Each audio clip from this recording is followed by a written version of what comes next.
Welcome back. I think this is going to be video number 2. I wasn't sure where to go with this, so I think I'm going to start with more of setup, organization, tools, and products, things that will be helpful for you to know before you jump into using alcohol inks so you can be more successful. Hopefully this helps. My handy assistant will be here for a future video, but she's in school right now, so it's just us. This is my world of paints.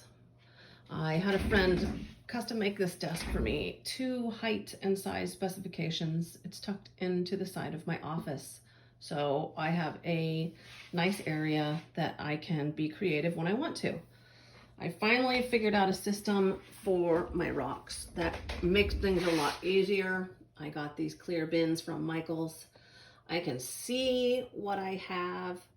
Those are my special paints. I have some resins and some sealants up there.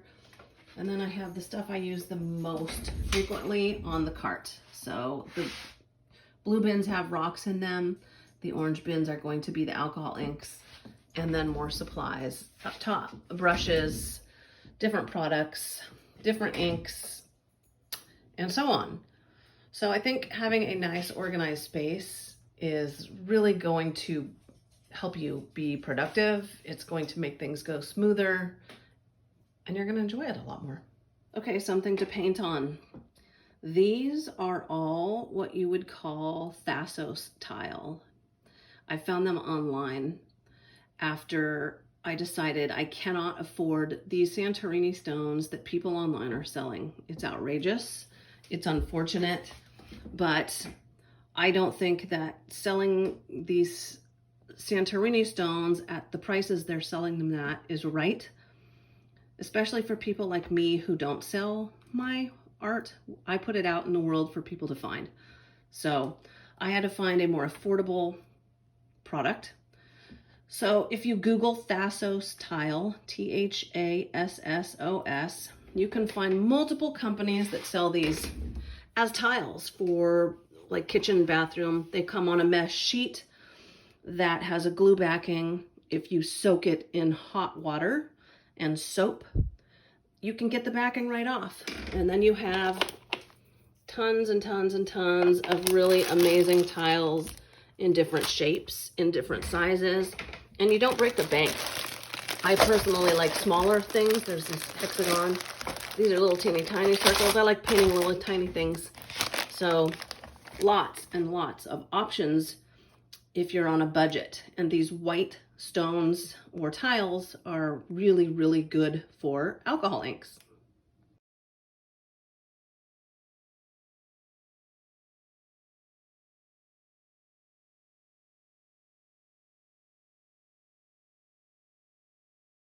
Some more basic stuff when working with alcohol inks: stacks and stacks of paper towels.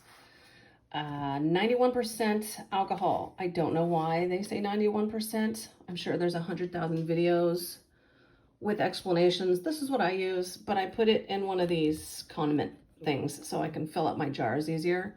And if you can see, I have my desk. It's got a paper on it so I can paint, but the ink soaked through my paper towels and got all over it. So I got this glass cutting board on Amazon. It was maybe 10 bucks. And the inks come right off of it and don't soak into my paper or my table. So it goes a lot further. So having a good surface to work with. I get all my stones on paper towel so it soaks up any extra, because I am not a big fan of extra work. Those are some first steps.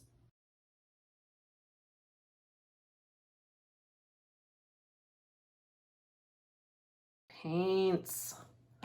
These are the ones I got from Pixis. They come in 5 colors to a set. There are different variations of greens, blues, reds, oranges, browns. I have found that the bottles are slightly taller than other brands, so the handy case that Pixis sells for their alcohol inks doesn't fit them. They're too tall. So I contacted them and they graciously sent me a foam insert from a return. So I used one of the Michaels boxes to house my inks that are too tall. I have a bunch of other ones, different brands, and a little glass bowl. What I did was with each one, I painted the top white, and then I used the ink to color the top so I can see what's in it. Now these over here are inks I haven't used yet. So when we get to actually using inks, I'm sure we'll get there, that will be in it. So all of my other supplies I keep in this little tray. All of them have the colors on the top, so I know what I'm getting into. My tall stuff is in here. These little containers are taller than this little case, but this really, really, really helps keep me organized and knowing what colors I have. I also got some of these little tools that you can buy. I haven't used any yet. I guess we'll probably learn how to work those together. Another video, my friends. I think that's it. Inks, tools, supplies, setup. What more do you need before you get started? Well, hopefully now you have some ideas on how to get started, what kind of things you're going to need, and where to get them. For my purposes, I just paint on rocks. I haven't painted on paper or any other kind of media. I just like to do the rocks. I used to do canvases and artwork on paper, but in recent years, I've just done the rock painting and set them out in the world to make somebody else smile. Little acts of kindness. I like smaller rocks, not huge, huge stones.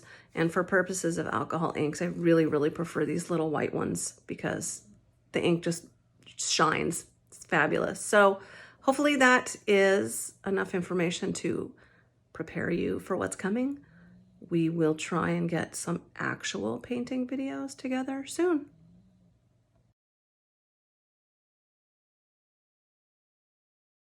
Last little end note. I have a screenshot of my Instagram and my Pinterest pages for inspiration. For the life of me, I never see messages sent on YouTube. So if you want to contact me, if you have questions, please find me on Pinterest, find me on Instagram, send a message through there. You'll have a 99.9% higher success rate of me actually seeing it. That's it. Happy Friday, or whatever day it is when you see this.